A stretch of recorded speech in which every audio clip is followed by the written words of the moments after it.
No one knew why the police dog suddenly lunged at the check-in counter, teeth locked around a silver suitcase in the middle of the morning rush.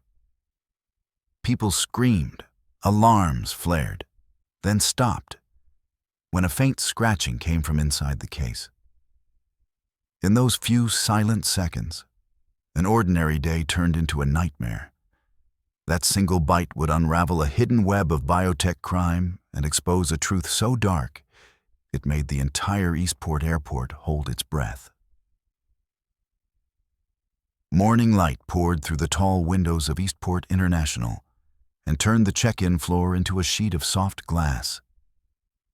Families argued gently over carry-ons. Businessmen stared at phones. The overhead voice read flight numbers in a calm, forgettable tone. It was the kind of busy that felt ordinary, like a well-oiled machine humming along. Officer Ava Tron walked that edge where ordinary can crack. Her partner, a German shepherd named Coda, trotted by her left knee with the steady rhythm of a metronome. His ears moved like little radar dishes, catching what people never notice. They were cutting across the F concourse when it happened. A man in a blue windbreaker dragged a hard-sided silver suitcase up to counter F3, set it down, and reached for his passport. Coda's head lifted. His gait lost its sway. In one clean line, his body went from relaxed to carved from oak. Ava felt the tug on the leash before she saw what he saw. "Easy," she said on reflex. But Coda was already gone. He lunged, not wild, not sloppy, but like a thrown spear. His jaws clamped down on the suitcase seam near the corner. The sound was a sharp, plasticky crack that cut straight through the airport noise. The man jumped back with both hands raised. Two agents behind the counter recoiled. A teenage boy in a varsity jacket pulled out his phone. Ava planted her boots and leaned into the leash. "Coda, out." Her voice was flat and trained. Coda didn't let go. The machine hum of the check-in hall faltered, as if the room forgot what to do with itself. Chief Romero, broad-shouldered and pressed to perfection, stepped from the roving supervisor station with the measured stride of a man who liked rules more than sunlight. "Handler Tran," he called, not loud but carrying, "remove your animal from the property of a passenger." He gestured to an agent to hit the soft alert. The status lights above the counters shifted from green to amber. Coda's lips did not peel back. There was no show.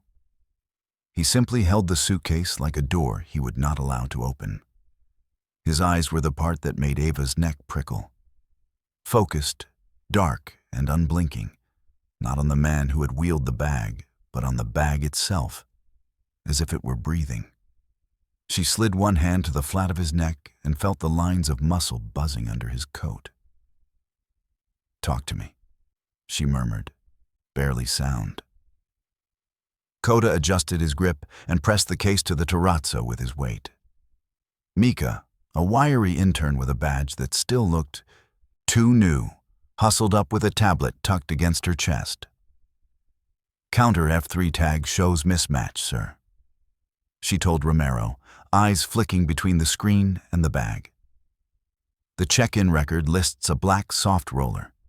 Passenger's ticket prints from kiosk C, not counter F. She swallowed when Romero looked at her. "It's probable mistag, but the profile flag's odd." "Probable mistag," Romero repeated, as if the words were a stain. "We follow protocol. Scan first." He tapped his radio.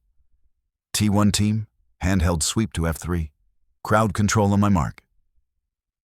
The man in the windbreaker kept insisting. "That's just my suitcase. The dog is wrong." But his voice thinned when Coda shifted and the case gave a tiny squeak against the floor. Ava heard it. So did the two agents, who stepped back again without meaning to. The squeak wasn't wheel or hinge. It sounded like pressure where pressure shouldn't be. Tessa Quinn, a freelance reporter with a talent for finding moving trouble, slid in with a little handheld rig and a smile that looked like consent you never gave. K-9 bites a suitcase at check-in.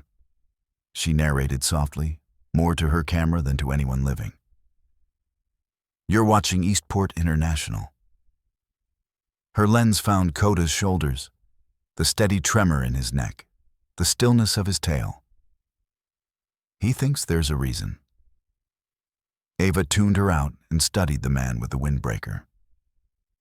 He had gone from angry to embarrassed to something tight and careful. He didn't move to help, didn't move to claim. He just let the suitcase be the target. It was a small thing, but small things sink ships. "Sir," Ava said, eyes on his hands, "step back behind the line for me."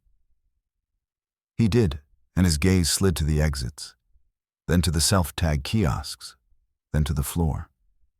A man who was calculating, not confused. The handheld scanner arrived with a soft chirp and a tech who smelled like coffee and steel. "Quick sweep," he said to Romero. He moved the wand across the silver shell, slow and even. The display bars barely woke. No explosive signature, no volatile gas, nothing that screams. He tried a second pass with a different head. Trace organic, typical for, people. He forced a smile that died on the floor. Coda let out a sound then. Not a bark, not a growl. A narrow hum that started somewhere behind his chest and became a low, living thread. Ava felt it travel through his ribcage to her palm. "I know," she whispered. "I'm with you." She could have dragged him off. She had done it before, in training, on command. The memory of a different day arrived like a cold hand. Waiting for a green light, hearing the delay, learning later that waiting had cost a life. That memory sat down beside her and stayed. Romero's jaw set. "Handler Tran, you are ordered to release. We will remove the item to a containment cart." The crowd behind the cordon held 20, then 50, then more. Phones tilted like sunflowers. The amber lights shifted to red. The overhead voice became less calm and asked people to remain behind the markers. Somewhere out of frame, a child began to cry, and then stopped because his mother said his name, in the tone that means obey or else. Ava bent at the knee and put her mouth near Coda's ear. "Hold," she said, and felt the leash go slack from her side because all the holding was already done. She raised her eyes to Romero. "Sir," she said evenly, "he's reading life." "The scanner is not," Romero answered. "Machines miss what matters," she said, keeping her voice in the narrow lane between polite and treason. The floor made a sound. Not the suitcase, the floor. A faint tap traveled through the tile like a fingernail against the underside of a drum. It came from the case pressed to the ground. People heard it in different ways. Some didn't hear it at all and only felt the hush that followed. Some thought it was an air vent. Ava felt it as certainty.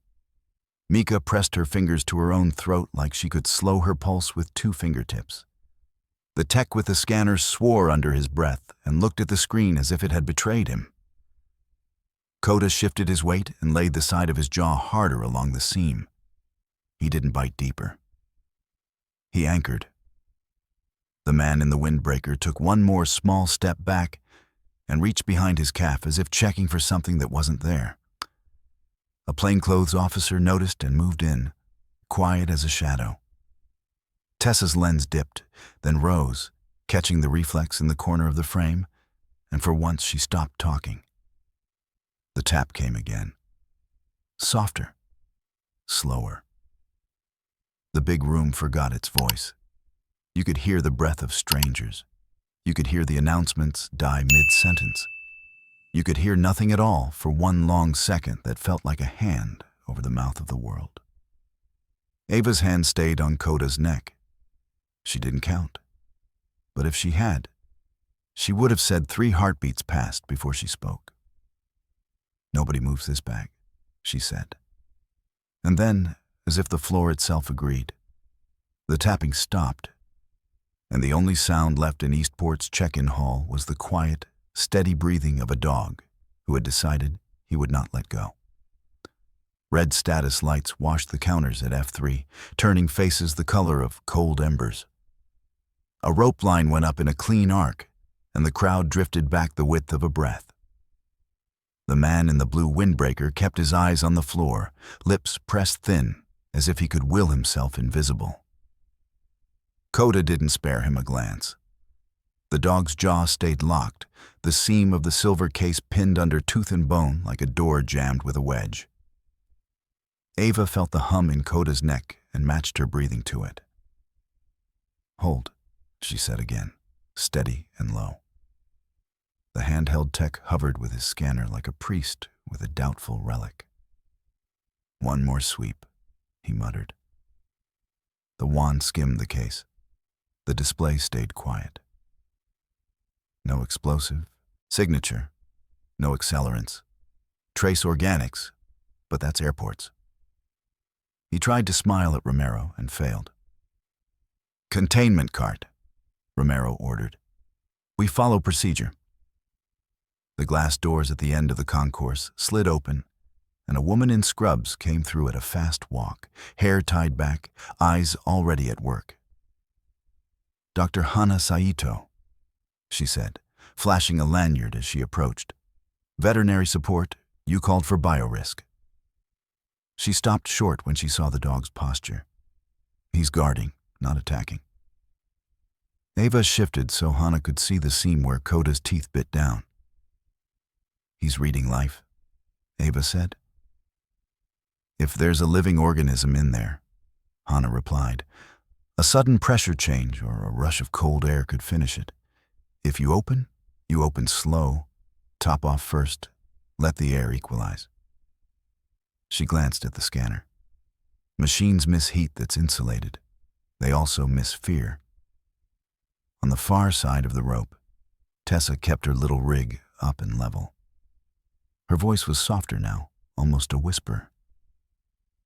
"Eastport has gone quiet. That's not a malfunction. That's respect." Mika slid in beside Romero with her tablet hugged tight. "Sir, baggage record shows the case was printed at kiosk C, then re-tagged here without a scale read. Someone skipped the way and pasted a new tag." She swallowed. "It's sloppy, but it's deliberate." Romero's eyes thinned. "We're not solving conspiracies at the rope line. Cart now." 2 agents rolled up a black containment tote with foam jaws and a lid. Coda didn't move. The tote nudged forward, rubber wheels whispering. Ava watched the dog's eyes, not the cart, and spoke without moving her mouth. "With me." He changed nothing. He was already with her. Hana took a step closer, hands open to show she carried no threat. "Officer Tran, if you let me kneel, I can check the seam temperature. If it's warm inside, we have to vent in stages." Romero lifted a palm. "No one touches that case until it is inside the tote." A sound answered him that didn't come from a human throat. It was a scratch, faint as a moth's wing, from somewhere inside the silver shell. People didn't gasp this time. They did something older. They listened. The scratch came again, slid, paused, then faded. "Sir," Ava said softly, eyes never leaving Coda. "You heard that?" Romero's jaw moved and didn't make words. The tech set down the scanner like he was tired of its lies. "I can pop the corner a 1/4 inch, he said. "Hana's right. If it's alive, we have to do it slow." Coda shifted his bite 1 tooth's width and gave room.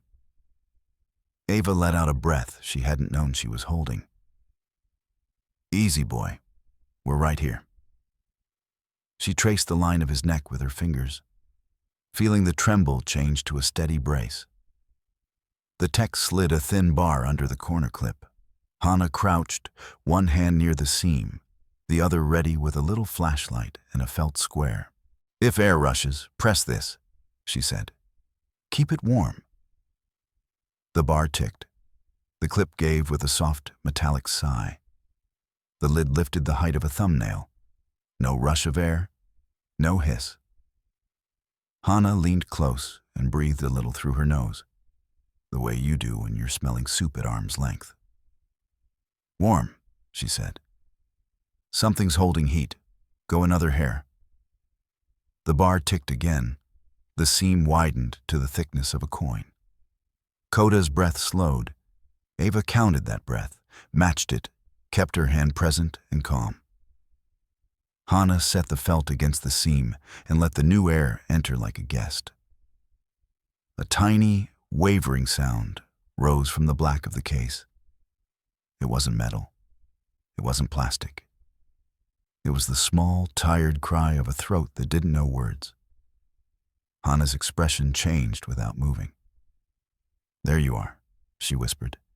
"You hang on." "Open," Romero said, the word coming out of a man who suddenly sounded like he hated his own rules. They lifted the lid 2 inches, then 3. The light found cloth. Layers of old t-shirts, a faded hotel towel, a corner of a baby blanket cut ragged to size. Hannah slid her hands under the top layer and paused. "I'm going under," she said, and the tech held the lid aloft, hands shaking the way hands do when the brain tries to control the heart. Hannah drew out a bundle the size of a loaf of bread and laid it gently on the felt. The cloth fell back. A puppy blinked at the world with red-rimmed eyes, ribs showing under matted fur. It tried to make a sound, and only air came. Coda's whole body softened from spine to paws. He set his chin on the floor, inches away, and exhaled like a father does when the baby finally breathes. Hannah worked without theater. She slid a finger along the puppy's gums, checked color, pressed a thumb to the tiny chest to rate the beat, then tucked the little body under her scrub top for warmth. "Dehydrated," she said. Weak but fighting. The crowd loosened like someone had untied a knot. A woman near the rope began to cry, silent tears she wiped with the heel of her hand. The man in the windbreaker took another step back that no one saw but the camera did. Tessa lowered her rig and for the first time all morning put the lens down. The tech started to close the lid, then stopped. "Wait." He lifted the towel again and frowned into the case. "There's something else." He peeled back a layer of liner that looked like factory foam and wasn't. Under it sat a wafer the size of a matchbook with a tiny diode that blinked a sleepy orange. Next to it, a clear patch the size of a postage stamp with threads like spider silk embedded in gel. Mika looked from the diode to the departures board, then back, her mind doing work faster than her face could show. "That blink," she said, voice thinning with excitement and fear. "It's repeating. 2 seconds on, 2 seconds off. If that's a heartbeat mimic, it's not broadcasting out. It's syncing to something else." "Something where?" Romero asked. Coda answered first. He lifted his head, eyes snapping left, away from the case, away from the man in the windbreaker, away from the crowd. His ears lined up with the long side of the concourse. Past security, past the shops, toward the gates. His body pointed like a compass needle settling. Ava followed the line of that silent stare to the glowing letters over a corridor. E12. Hannah's hands tightened around the puppy. The diode blinked again, like a pulse you could see. Tessa lifted her rig without thinking and caught the moment when an old room learned a new fear. Ava rose in one smooth motion, clipped the leash to the front ring of Coda's harness, and met Romero's eyes. "If that wafer is sinking," she said, "there's another case moving, and it's moving now." Romero looked at the puppy under Hannah's arm, at the diode, at the dog who had never lied to him once in his life. He didn't nod. He didn't need to. The red lights over F3 kept burning, but the silence in Eastport changed. It wasn't the silence of panic anymore. It was the hush a crowd gives a stage when the curtain starts to lift. "Track," Ava said. Coda stood, shook once, and pulled for the gates. Coda pulled like a current, finding the low place in a river. Ava let him have the lead and kept her stride smooth, eyes up, scanning the people who suddenly preferred the walls. The sign for E-gates glowed at the end of the concourse like a promise. Security fell in on both sides without fuss. Romero matched pace, one hand on his radio, the other pointed at space no one else could see. "Clear a lane," he said. And somehow a lane appeared. An airport can feel like open sky, but underneath it is a skeleton of vents and belts and service halls that move the real blood. A man in a maintenance vest stepped out from a door marked "Authorized Only" and waved. He had oil on his hands and a pencil behind his ear. "You're looking for a second case," he said, not a question. "I'm Elias Park, Conveyor Systems." He held up a thin tablet with a live map that looked like capillaries. "Your problem just skipped the public belt." Coda stopped to sniff the air that leaked from the service door, then gave a short, low bark and turned his head as if to say this way. Ava followed Elias into a corridor that traded perfume for brake dust. The sound changed there. Out front, crowds make a warm murmur. Back here, the world talks in machinery.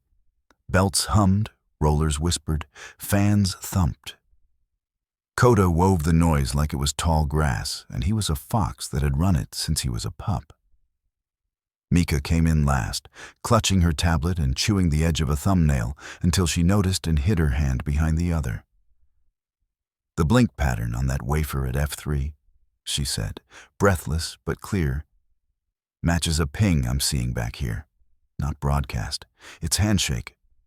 Think of it like two metronomes syncing." She tapped the screen, and a tiny icon pulsed in time with something they could not yet see.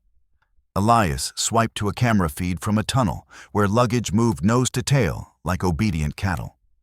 "We've got a Y split," he said. "Main line toward E-gates, side spur to the oversized screen near E12. Somebody with the right key can kick a case into the spur and skip an extra set of eyes." He frowned. "You need a person on the floor to make that jump quiet." They took a steel stairwell down 2 flights. Coda's paws rang on the steps and then went silent on the rubber runner. The air got cooler, drier, threaded with the smell of belt lube and old cardboard. When they reached the Y, a man in a faded orange vest stood with his back to them, hands on the lever of a diverter switch. It takes nerve to play casual when the law arrives like weather. He didn't have it. He yanked the handle hard and heaved a hard-sided case from a dolly onto the side spur. It slid away, fast as a thought. "Stop," Ava said, and her voice had the kind of calm that lands before anything else. The man bolted. Romero went left. Ava went right. Coda went straight, clean as a line. He cut the man off at the next support pillar, body low, shoulder turned to avoid teeth. The man stumbled, tried to recover, and met the concrete in a familiar way. A plainclothes officer was there as if he had grown from the floor, cuffs quick and quiet. The vest's pocket held a roll of tags and a small black fob with a logo someone had tried to scratch away. Elias took one look. That's a local override for the diverter, not standard issue. Mika had run to a workstation and woken an ancient keyboard. "Side spur camera is down," she said, frustration on her tongue. "But the weight sensor reads live. That case just entered oversized screen at E12. Her eyes darted to the small metronome on her display. And the blink pattern just sped up. They moved again, fast along a catwalk that looked down on belts snaking through high rooms like tame snakes. Tessa tried to follow and ran square into a security officer who lifted a hand, not rough, but absolute. "Restricted," he said. She nodded, stepped back, and without drama, switched her rig to record only. "Then I'll meet you on the other side," she told the lens. Half to the audience she didn't have yet, half to keep her own courage. E12 oversized screening was a room inside a room, glass on one side, steel on the other, and a smell that said filters had been changed at the right time for many years. The silver case from the side spur sat on the belt like a quiet guest. The screening tech stared at the map of its insides and saw blank. "It reads like a cooler with soft contents," one said, confused and cautious at once. "No shapes the software knows." "Shut the room," Romero ordered. The door seals kissed down. Airflow shifted. The world got smaller, but safer. "Open slow," Hannah said, stepping through a second door in her scrubs, with the puppy now tucked against her chest in a wrap that made her look like a mother, not a medic. Her eyes met Ava's for a heartbeat, a little bridge across the noise. "If it's heat-driven, we don't want to rush." The lid came up the thickness of a coin. No hiss, no drama. Just a smell, faint and chemical, like a new shower curtain mixed with something hospital clean. Inside lay pockets of clear gel set in trays, each with hair-thin threads suspended like spider silk. No bricks, no powder. The tech swallowed. "This isn't narcotics," he said, as if that answer itself were a stranger. "This is something that wants to ride inside life." Hannah leaned close, not touching. "It's a carrier medium, microcircuit and biogel. It uses living tissue as a quiet hallway. Scanners read the body and let the package come along for the ride." She looked at the tiny embedded diode and didn't bother to hide her anger. Someone expected this to sync to something alive. Ava thought of the wafer in the first case. She thought of Coda's certainty and the little cry they had heard. "It already did," she said. "And we pulled it out in time." Romero straightened like a man coming to a conclusion he would rather not reach. "There's no guarantee we have contained all of it. If even one tray breaches, we could contaminate half a terminal." He turned to the tech working the control panel. "We have a failsafe. Detonate the chamber." "No," Hannah snapped, the word arriving before she could soften it. "You aerosolize a biogel, and you turn one room into a spray bottle. If you must, freeze it. Drop the temperature and you make it slow and stupid. You blow it and you make it fast." The tech hesitated, glancing between orders and warning. The little diode on the gel blinked again, a heartbeat no bigger than a firefly. Coda stood at the glass with his nose an inch away, breath fogging a round shape that grew and faded, grew and faded. Ava met Romero's eyes. "You asked me to trust machines," she said, quiet and plain. "I'm asking you to trust the living." He didn't blink. It was not his way. But his hand left the detonate key and moved to a different switch. "Cryo," he told the room. "Now." Fans deep in the wall woke with a low, winter sound. The temperature began to fall. The gel did not care yet, but it would. The little diode kept time with something the room could not see. Outside the glass, the dog who had started this day with a single bite stood as if he could hold the entire airport still with nothing but patience. And for a moment it worked. The cryo unit hummed behind glass, turning the air inside the chamber into a pale winter. The clear trays of gel sat quiet under the falling temperature, their tiny diode blinking slower now, like a heartbeat learning to rest. Coda stood at the window, fogging a patient circle with his breath, then cut his head sharply to the left. The motion was small, but Ava knew it the way you know the sound of your own door at night. He had caught something else. He left the glass and pulled, not toward the case, not toward the diverter room, but back through the service corridor toward the public concourse. Ava moved with him, radio at her shoulder, voice calm. "We're leaving oversized screen. Keep the chamber at freeze. Keep the room sealed." Romero's reply came back clipped and low. "Copy.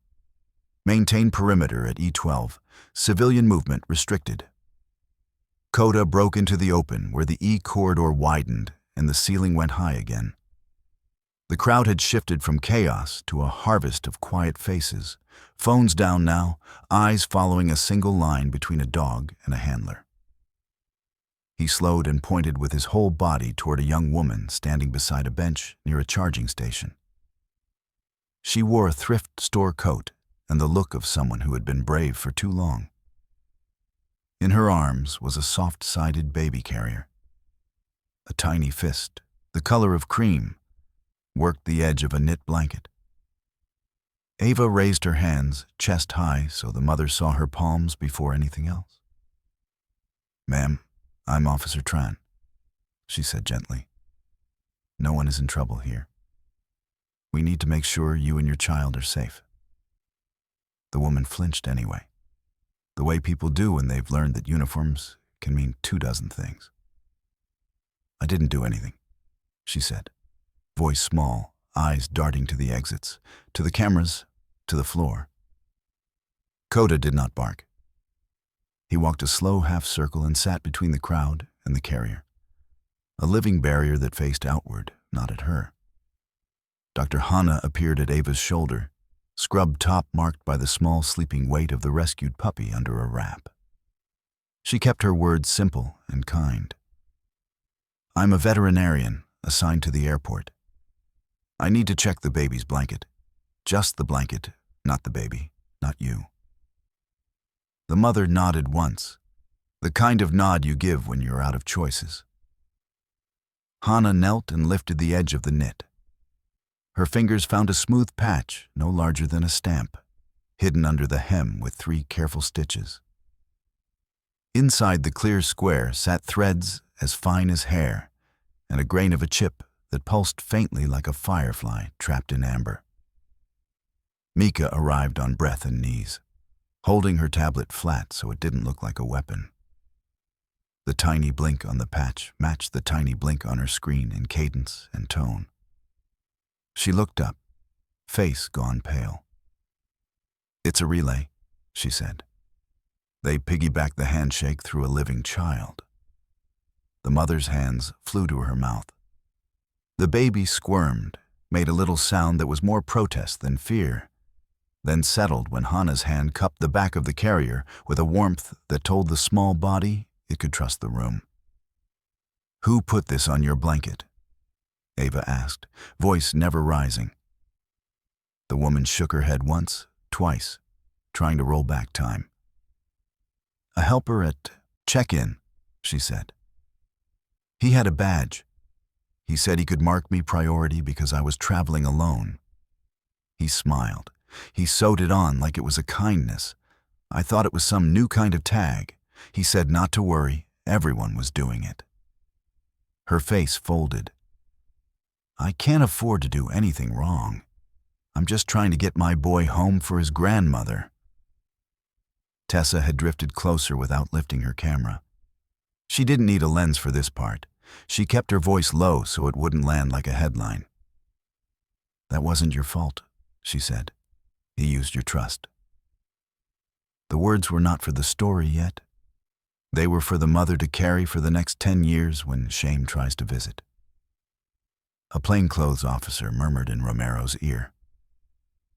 Ava caught only pieces. Ramper crew laid, gambling debt, cash drops in the loading bay, a man with a badge and a smile who walked like he owned the space between rules. Romero's eyes went a shade harder. "Bring him in quiet," he said. "No scene. He's both frightened and useful. Hannah touched the stitches with a pair of blunt-tipped scissors and looked at the mother. I'm going to cut this loose. It won't touch your baby. It will not hurt him. The mother nodded with both hands and held still. The scissors whispered through thread. The patch fell into Hannah's palm. She slipped it into a specimen sleeve and sealed it with a dry click. The blinking didn't stop, but it slowed, like a heart calming after a run. The air changed again, not colder, not warmer, just steadier, as if the building itself had exhaled. Coda lay down with his forepaws stretched long and his head up, eyes on the edges of the crowd. The puppy under Hannah's wrap shifted and dreamed, making a small shape against her ribs. The baby in the carrier let out one testing cry and then went back to the hard, simple work of being new. Mika stayed in a crouch, her voice returning to the practical. If that patch was the relay, then the second case needed to be in view of the gates when this family walked by. They planned the path. They planned her kindness. She chewed her lip, then caught herself. I can trace who had access to the soft tag bins this morning. The audit log isn't great, but it will tell us what badge hit that kiosk when the system went quiet. Elias stepped up with grease on his cuffs and a set of keys that looked like a century had used them. And I can tell you which door the helper came from, he said. We've got a maintenance hall that spills right behind those self-tag kiosks. Everybody forgets it exists until the belt jams. It isn't on the tourist maps, but it's on mine. Romero's radio crackled with an update from the cryo room. Temperatures reaching target, gels structured but no longer active. Diode now a slow blink. He gave a short nod, then turned to the mother and softened his mouth by a degree. Ma'am, we'll escort you to a quiet room for a few minutes to get some water and check your little one. You didn't do anything wrong. You helped us stop something. The woman blinked like a person who doesn't recognize the word helped when it points at her. She nodded and let a uniform lead her away, shoulders loosening one vertebra at a time. Tessa raised her camera again, this time framing Coda's profile against the high windows, light catching the gray along his muzzle. Sometimes, she said to the record button, a whole airport learns the difference between a bark and a warning. Ava stood with one hand on Coda's harness and looked toward E12. The corridor seemed shorter now, like distance had packed its bags and left. We've got the relay, she said, mostly to herself, partly to whatever listens when you need the next right thing. Now we go get the hand that sewed it. Coda flicked his ears and rose in one smooth, ready motion. He didn't know about debts or networks, or the way a man can sell out a mother with a smile. He knew the scent of threads and the pattern of a day that wasn't finished yet. They moved together, not with sirens, not with shouting, but with that quiet that says, work is getting done. Behind them, the crowd parted and closed again like water. In the glass of the concourse, their shapes became long, steady lines. In the sealed room at E12, the gel trays fell deeper into sleep. And somewhere in a hallway that smelled like oil and old paint, a man who had sewn 3 careful stitches started to realize that he had tied a knot around his own future. The corridor to E12 narrowed the way nerves do before a hard truth. Overhead, the gate screens rolled through city names like postcards from a world that had no idea what it almost swallowed. Ava set her hand on Coda's harness and felt the clean, working heat of him. With me, she said, and he moved into that half-trot that always felt like purpose given a shape. Romero's voice rode the radio in short, exact lines. Perimeter here, hold there, lock the jet bridge, keep it quiet. Elias keyed a maintenance door with a twist only someone who lived in the walls would know. "This drops behind E12, he said. "There's a service hatch by the jet bridge controls. If he tries to slip, he'll use that." Mika kept pace, tablet lit like a lantern. "The relay blinks almost flat," she said. "Cryo's working. If the other device needs a heartbeat to pair, we just starved it." She swallowed and steadied herself. "But he'll try to recover the hardware before we can tie it to a name." The gate area opened like a stage. Passengers sat in rows, legs crossed, bags tucked, faces at rest. A woman in a pale coat rose with a boarding pass in one hand and a small black device in the other, thumb brushing its edge as if to wake it. She wasn't aiming for the plane. She was angling toward the jet bridge keypad, that rectangle of plastic most people never see. Coda's head rose a fraction and locked. Ava felt the leash go taut one link and then stop, a perfect asking pause. "Go," she breathed. He slipped through the last slice of space, as if the room had made a lane for him out of respect. The woman saw him at the same instant as the nearest agent, and her pleasant face shed like old paint. She snapped her wrist and a fine spray fanned out, the kind that burns lungs and buys 5 seconds. Coda ducked under the arc and hit her at the hip with a clean shoulder, a practiced move that took her balance without teeth and spilled the device.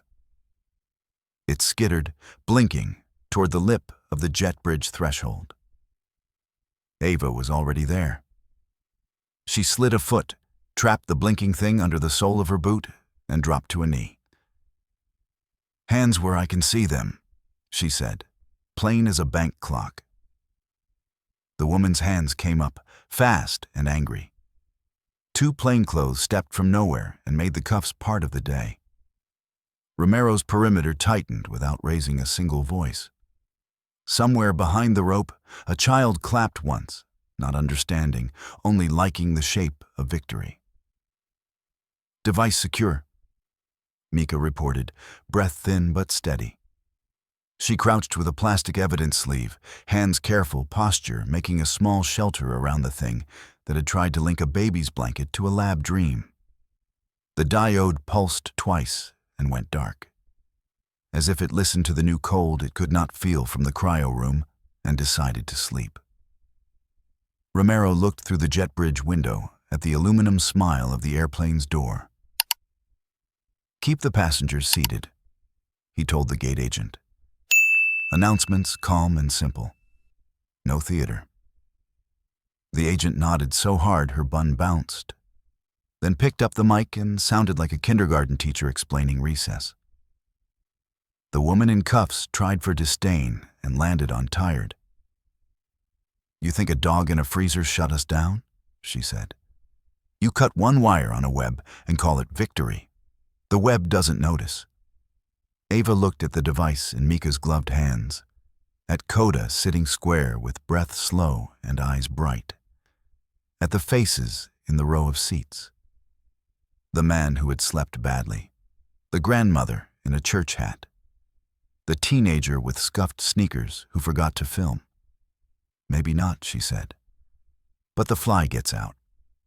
Dr. Hanna arrived in the gate well with a small bundle under her wrap, shifting in sleep. She scanned the room, found Ava, and let a bit of the fight leave her shoulders. "Cryo report stable," she said. "No breach.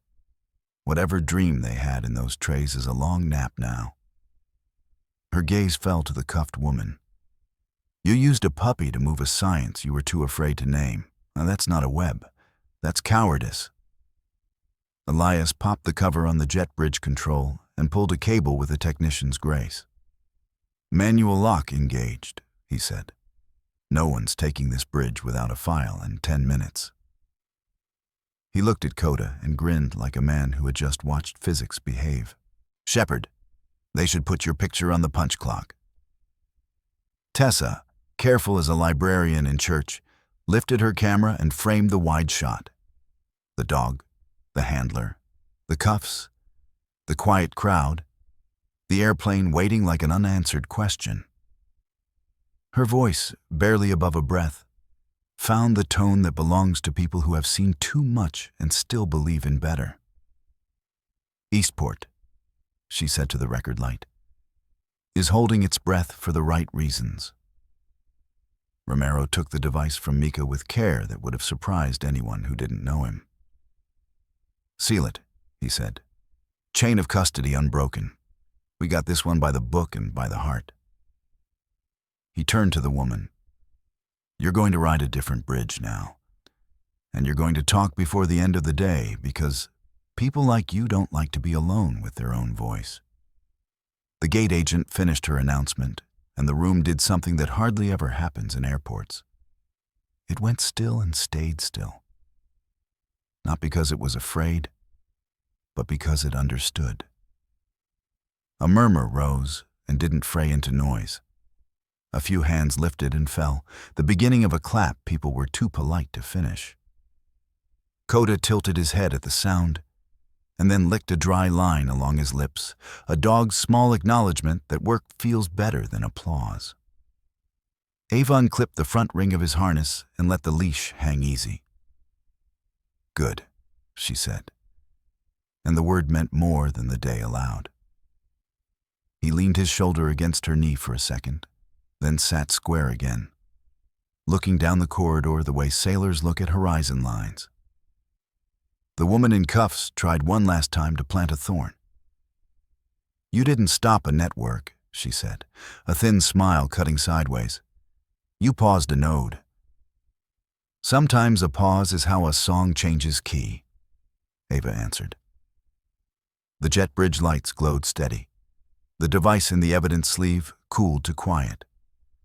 The cryo chamber held its winter like a promise.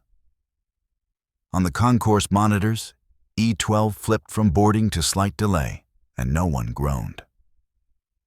The silence that followed wasn't the brittle hush of fear from earlier in the day. It was a soft, collective exhale. The kind you hear at the end of a prayer when people remember to breathe. Coda settled on his haunches, eyes soft now, tail resting like a pencil on the floor. Ava stroked the ruff of his neck once, then looked over to Romero. We'll need the ramper who stitched that patch, she said, and the key who gave him orders. They're already in a room, Romero replied. Doors closed. No cameras? We'll get the ladder rung by rung. He hooked a thumb toward the concourse. Take your partner for air, then report to debrief. You both are in the walk. Ava stood, and the dog stood with her, as if lifted by the same invisible string. The gate sat in a held moment, a whole crowd choosing to be quiet together. For a heartbeat and then another, Eastport International had nothing to sell and nothing to say. It simply watched a shepherd and a woman walk past and listened to the sound of their steps. By late afternoon, the glass of Eastport held the day's light like warm tea. The red strobes were gone. The rope lines were coiled and stacked. Check-in agents spoke in their indoor voices again, the ones made for helping lost travelers, not holding back fear. Ava walked the long arc, back toward F with Coda at heel, his tired gait still neat as a drum line. Somewhere behind them, E-12 read, on time. It looked ordinary, which was the point. Romero met them near a service alcove that smelled faintly of mop water and lemon. He had lost the crisp edge in his coat and gained a crease across the brow that said the paperwork would be endless. For once, his voice had more room in it. Cryo held, he said. No breach, no residue, no spread. Device is in evidence. The ramper who sewed the patch is talking. It starts with a det and ends with a ringtone he couldn't afford to ignore. He paused, studying Coda, then Ava. Today, procedure didn't save us. People did. A dog did. I'll make sure the report says so. Coda sat without being asked, as if he understood that praise can be burdensome if you make a ceremony of it. Ava scratched the soft place behind his ear that belonged to no one else. "We followed your line where we could," she said. "And we stepped off it when we had to." Romero's mouth tipped, almost a smile. "That right there is a safer protocol than the one on the wall," he said. "Don't repeat it in a hearing." They both let the moment end without polishing it. Dr. Hanna appeared with a rolling kennel and a look that softened a room by 10 degrees. The rescued puppy slept inside on a folded towel, belly round with fluids and formula, a scrap of blue ribbon tied to the door like a wish from a nurse. "Strong reflexes, good swallow," she said. "He'll fuss at 3 a.m. and forgive at 3:05. She looked to Ava and then lower to Coda. "He recognizes your dog's scent, by the way. Heart rate drops when Coda's near." Ava knelt and opened the kennel door a hand's width. Coda dipped his head, touched the pup's muzzle with the patient care of a creature who knows how small life can be. The puppy sighed in his sleep and made a sound like a tiny motor. "We'll foster him until rescue has space," Hanna added. "Unless you two claim him sooner." Ava kept her face calm, the way you do when you're buying yourself a night to make a good decision. "Let me get through the debrief before I name anything," she said. "I already love too many things that can't be kept." Mika jogged up with her tablet, hugged to her chest, like it was cold weather. She looked both younger and older than she had in the morning. "We pulled camera from behind the kiosks," she reported. "Our helper used a maintenance door keyed by a skeleton fob. He stitched 3 blankets in, 10 minutes. The mother we found was the only one who made it to E." She swallowed. "I put a flag on the other 2 names. They were rebooked when the alert hit. We'll have them checked at arrival." She hesitated, then offered the last thing quietly. "And I got an email. No sender, no subject. Just one line. Don't trust the freight scanners at midnight." Elias slid in with a roll of blueprints under his arm and grease on his hands like old jewelry. "Freight wing runs on a different heartbeat than the passenger side," he said. "Fewer eyes, more doors. Midnight is when the belts sing to themselves." He tapped the plans. "I can give you a tour no one gets unless the lights go out. If your ghost rider wants to meet, we'll be there first." Tessa approached without her rig for once, a novelty that made her look like any other traveler whose day had almost been rerouted by the worst kind of invention. "I cut the live stream," she said. "Posted a still instead. It's Coda with his mouth closed on that first case, eyes on something only he could sense. The line reads, 'Don't ignore the dog. It's getting shared by grandmothers who don't like airports and teenagers who think courage is an app. That's a bridge I like.'" She eyed Romero. "I can hold the bigger story 24 hours. Let your chain of custody breathe." He gave a short nod that was half thanks, half truce. Ava walked back to the F concourse with Coda and felt the strange weight of quiet that follows a near miss. People parted without resentment. A few spoke his name softly, like saying grace. A boy in a ball cap put his hand up and then down, as if asking permission to admire. Coda passed like a working priest in a collar of leather and steel, offering certainty without sermon. They stopped under the high windows where the first bite had happened. The silver case was gone. The tile was only tile. The PA spoke an arrival from Omaha and a gate change to Phoenix, all of it the hum of a country moving along. Romero cleared his throat and gave the smallest nod toward the public address desk. The agent there looked surprised, then steady. "On behalf of Eastport International," she said into the mic, "thank you for your patience today. Our teams appreciate your cooperation. The concourse is safe." She paused. If you see a working dog on duty, give them space and trust their handler. Sometimes the best alarm is 4 legs and a good nose. What happened next didn't have choreography. No one started it. No one led it. The crowd that had watched fear grow into purpose simply went quiet in a way that felt deliberate. It wasn't the brittle hush from the morning.